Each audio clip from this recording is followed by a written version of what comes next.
Okay, well, it's Tuesday evening. I've just got out of the bath, but it's been plaguing my head as to why this writing motor isn't starting, and I think I might have an idea why. Just been having a bit of a look through the manual. On the selection process, when you're hitting the buttons, everything works fine until you press that third digit, at which point it doesn't do anything. So I'm just having a look here. Help energy solenoid, yeah, it's doing that. Right, here's the guts bit, because we want the search motor to start and it isn't. So lock up the third digit number, calls the button, latch switch and lock bar to operate. Yeah, it does that. Closed latch switch 8 energizes the dual carriage relay, which is in that little box of tricks there. Latch switch 8. Yeah, I've checked that latch switch, there's nothing wrong with that. But for whatever reason, that relay is not energizing when it should. So the problem has got to be somewhere between the selection buttons and the box of tricks with the relay in it, and I think I know where the problem is. This is the actual control box for the selection, and if you look in there you can see lots of SCRs, transistors, wherever they are in there, but I don't think that side's the problem. I think it's here. When you first hit a selection, that relay energizes, and on the third selection that one should click over, but it isn't, and from what I can tell it's pretty much connected directly to the latch switch, which is here. That works, I've tested it. So I think somewhere between the switch and here it's losing the signal, and looking at it you can see all these connections here, particularly these two here, that one in particular. See how it's all sort of stained? It looks like it's had a drink or something spilled on it. And if I can just get this plug out, it's a bit stiff. Now look at the state of that. Either that's had some major overload, or more likely it's been going rusty because it's got wet. Either way, I can't imagine that's making a very good contact, and I can't really see from this angle, but I'm sure the actual socket's no better. Maybe the camera can see better than I can, but I think that wants a good cleaning up, and may just be once I've cleaned all this up and sorted the connections out, we could very well have a working write-in carriage. Unfortunately, I've got to go to work now. I haven't got time to mess with this tonight. So, again, one for another day. Okay, so it's another evening and I'm sat here in my living room trying to work out this circuit diagram for the control box. I've just pulled it out of the jukebox and having a closer look at it. Well, here's the box in all its glory. If we open it up, I've removed the circuit board. I'm just interested in this side of it. So, when you first make a selection, this relay is clicking on. Second selection doesn't appear to affect a relay, but the third and final selection on the number board should make this one click, and when that relay clicks over, among other things, it should also start the write-in relay on the power board, but for whatever reason this relay never activates. And I've been having a look at the service manual for this thing. I don't know where we can see that. Where is it? Dual carriage relay, that's the badger. So that's the offending item there. That's the relay.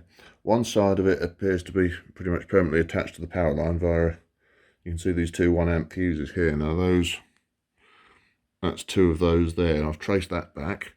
So one side of the relay should have positive power attached to it, and it looks like the negative line, if I can find it again, via a diode, then goes through all these socketry until it gets to the latch switch, which is the bit over by the number buttons, which is to go back to ground.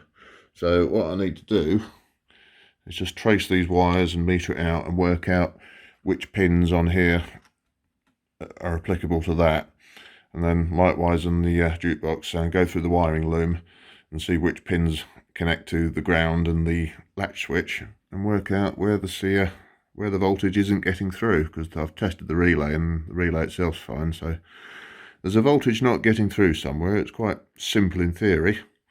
We'll see if we can find it. I've already had a go at cleaning the pins up. It was the two on the bottom here that were the worstly affected. But a bit of service oil and a bit of scraping, they're looking something like that. Should be conducting okay now. Again, it might still be a bit of crud stuck in the plugs as well, but so far, as much as I've cleaned all these little plugs and sockets up, it's still not working yet. So a bit more testing with a test meter, I think. Alright, so looking at the control box, I've worked out which 2 pins operate that relay. So I'll just hold it on steady there. You can see what I'm picking up there is that's the relay coil in question. I know that's the relay coil because if I unplug the relay I lose that signal. So I need to trace those 2 pins there back to the latch switch and we'll see where the break is. Well, that's one of the plugs that goes into the control box. You can see I've just marked the plug with a Sharpie so I know which 2 pins I'm interested in. So running it via the ohm meter, all very high tech, back to the latch switch, touch that on there, and we have continuity. So, but in the process of finding that one, I discovered that this little, it's not soldered on, it's a little push terminal type thing, and it was as loose as all hell. It was barely on at all. So I think that might have been the problem. I've just tightened it up and put it back on. I think it's worth putting all this back together and see if it's made a difference, because I've got a funny feeling that was the cause of the whole problem, but we'll see. Just bolting the control box back into position. I have to do it now because once that circuit board goes in it skews these 2 volts, so better do it now than later, I suppose. There we go, that's in. And then we've got this logic board here that sort of looks after the selection numbers and the associated lights, I believe. That slips back in here. I just sort of clips it in somehow. There we go. That's in. Then you've got these 2 edge connectors, one either side. Pop those back on. There we go, that's back in. I'll shut the door on that. I'm just going to put these 2 plugs back on. That goes in better than it used to since I cleaned it up a bit. Right, it's back how it should be, but will it work? Mum's the truth then. Let's try putting a number in.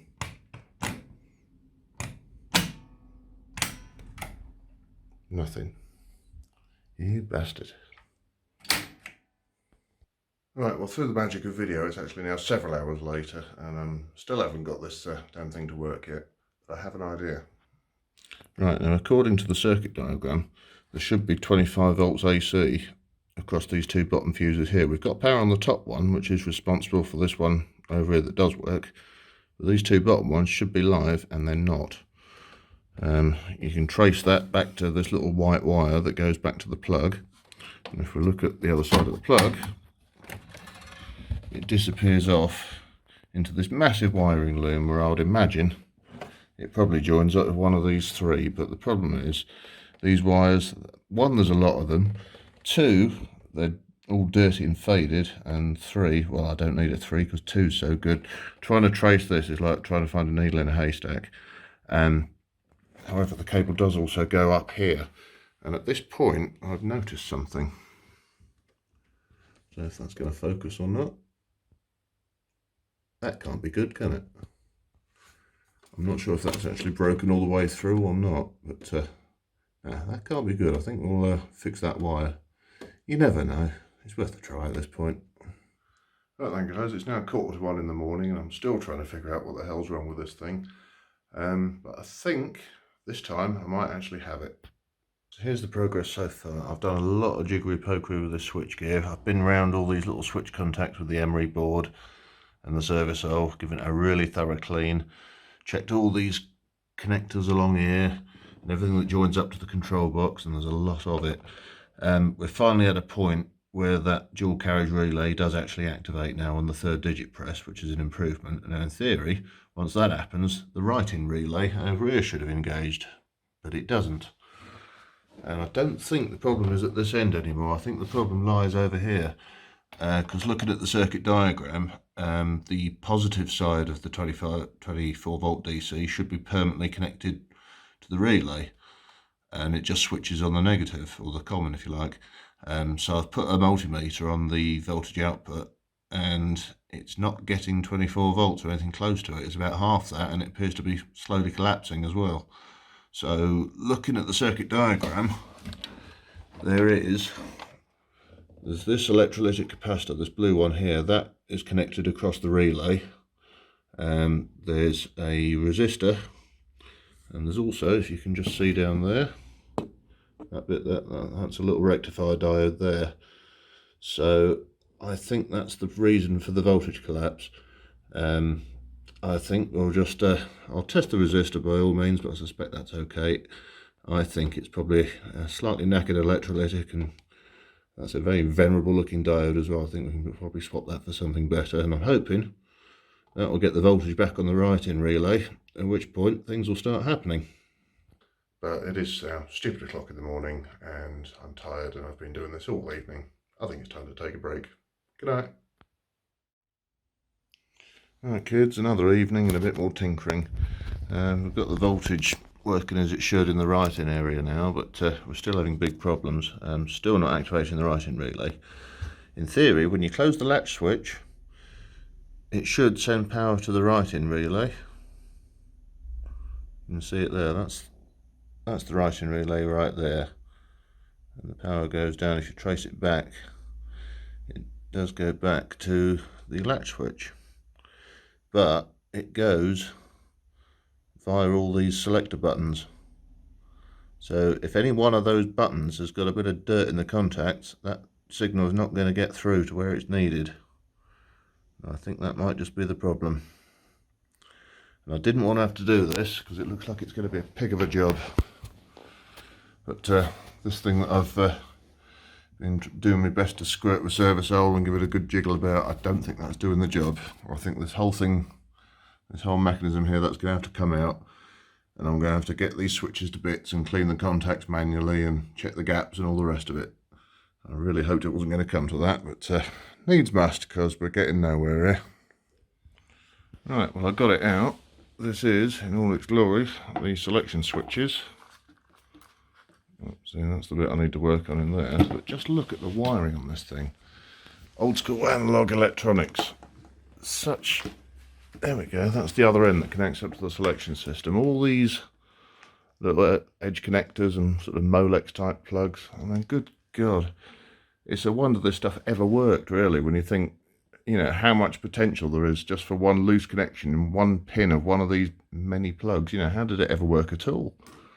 But it's an amazing piece of engineering. I mean, hats off to whoever sort of sat down and designed all this, but it's a bugger to work on. Okay, so after various false starts, I think we're finally onto something now.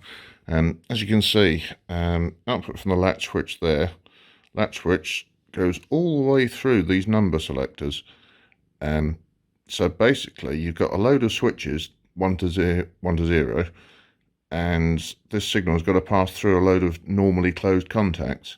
So just having, you know, if any one of these switches has got a slightly dirty contact, that signal's not going to get through. And now multiply that chance of happening by 10, and I think you can see why it's going to be a problem, especially when you're dealing with a machine that was built in 1974 and has had a rather rough life. Now that I've got this thing out, you can see better what's going on. So yeah, the connection from the latch switch, which is, where is it? Oh, that's the badger, yeah. That's it there. So we're tracing the purple and orange wire. That actually comes back to this point here, where it bridges across via the contacts of the switch underneath to that yellow wire there. That in itself was a bit wobbly. Yellow wire goes back to there. You can see that there. And then each one of these points here is bridging the contacts between another set of switches. So again, if any of these switch wipers under here, fortunately it's the bottom row, so that they're fairly get-atable. But if any one of those is dirty, you have a open circuit, which I think is why the right-in relay isn't triggering.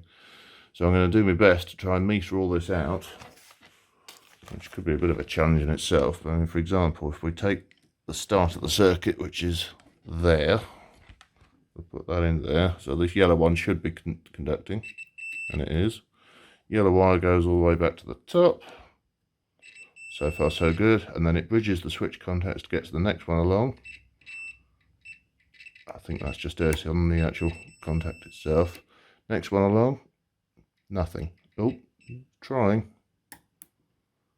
But you see what I mean? It's not happy. and everything past that appears to be dead. So somewhere along here it's broken the contacts. If I can clean all of these up, I think we might be in business, finally. Right, we're going in deep now. I've separated the mechanism from the actual switch contacts. There's the actual contacts with the little sort of slidey wafer bits that do the switching. And when you look at it up close, you can see why just trying to attack it with Servocell from a distance really isn't going to do the job. It's so dirty and oxidized and tarnished and various other words. It needs a proper going over. Each one of these little contacts needs a good scraping and cleaning. I'll go through it with the emery, give it a good dose of the Servocell on each one of these, and then I'll attempt to put it back together if I can, and hopefully that's going to catch it. Right, give that some wet, and then with a bit of emery,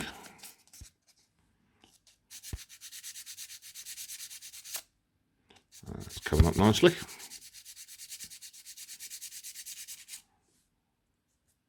It's getting there. So I've got 4 contacts on that side, 4 little ones on that side, and then on here I've got how many? Oh blimey, I've got all of those times 10. This is going to take a little while. This seems to be the way to clean all the contacts at once. You slide a bit of emery in and just wipe it backwards and forwards a couple of times. That cleans one side of it. Turn it round, slot it back in again and do the same again. Can't really do this one-handed because I've got a phone here, but you get the idea. Right, well that's a whole load of contacts all cleaned and the wafers put back on. While I've got it in bits, I might as well tackle the rest of this. That could use a good clean up, I think. Right, and that's reattached the electrical bits to the mechanical bits. And I really hope it's another 45 years before that's to come apart again, because trying to get these little wafers to line up with the actual mechanical push buttons, and of course you've got 10 of them, and trying to get all 10 of them to line up perfectly so you can put the board back on, that was a job. And with it all cleaned up, all that remains now is to reconnect it back into the jukebox. We've got all these various plug connectors there, and on the selection box edge connectors either side, and then tighten it all up, put all the screws in, and then we'll give it a try. Okay, so I've put it all back together. We're now into stupid o'clock on a Thursday night and it still doesn't work.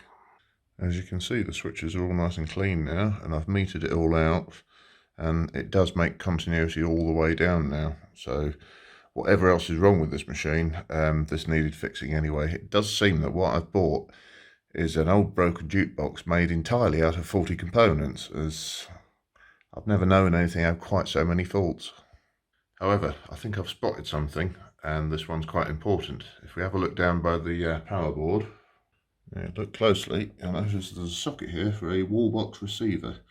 Now there was nothing connected to that socket, and I just assumed it was an option that you didn't need, which we don't. We don't need a wall box to run a jukebox. However, having had a look online at other people's machines that have got the same power unit, all of theirs have a plug that goes in there with those wires that join those pins together.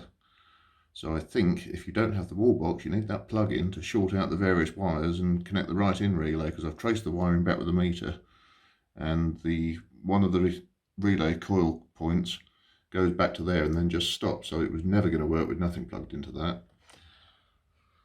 So will it make it work? I'll be honest, I'm genuinely nervous at this point, because the idea of just shoving wires into holes based on other people's pictures, it's a little unnerving. Is this going to make the thing go bang or what? If it does, let's just hope the fuses are there to protect it. I really don't know what's going to happen at this point, but we've come to the point now. It's do or die, I think. Let's plug it in. Right, in for a penny, in for a pound. Okay, we're plugged in. No nasty smells.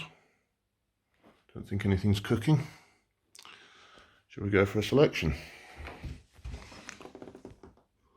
1, 1, 0. Oh, look at that. Look at that, it's scanning.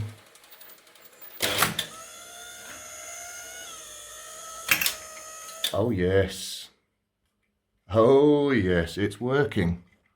That did it. That was the problem. How about that? I've been pissing about with this for a couple of days now, and it was all, well, I'd like to say it was all down to that little plug there, but it's not. It's been a variety of faults. It's been lots of issues with these switch contacts and things down here. We've had bad connections where something's been spilt onto these connectors. I've had dodgy relay contacts. I've had a faulty diode in here. It's as if this thing's just been conspiring against me to not work. But you cannot believe how good it feels to actually see it make a selection. That is awesome. That'll do me for another night. So there you have it then, folks. After days of frustration, faults and dead ends, we've finally got some life out of this thing. I hope you'll join me in the next video where I'm going to be, need to do some more thorough testing of the selection mechanism. I need to do something more long term with what I've just wanged some wires in the holes and hope for the best. We'll have to sort that out properly. And if everything else checks out, it might be time to tackle that amplifier, because if it's anything like the rest of this jukebox, you know that's not going to work. But one thing at a time. Till the next video. Good night.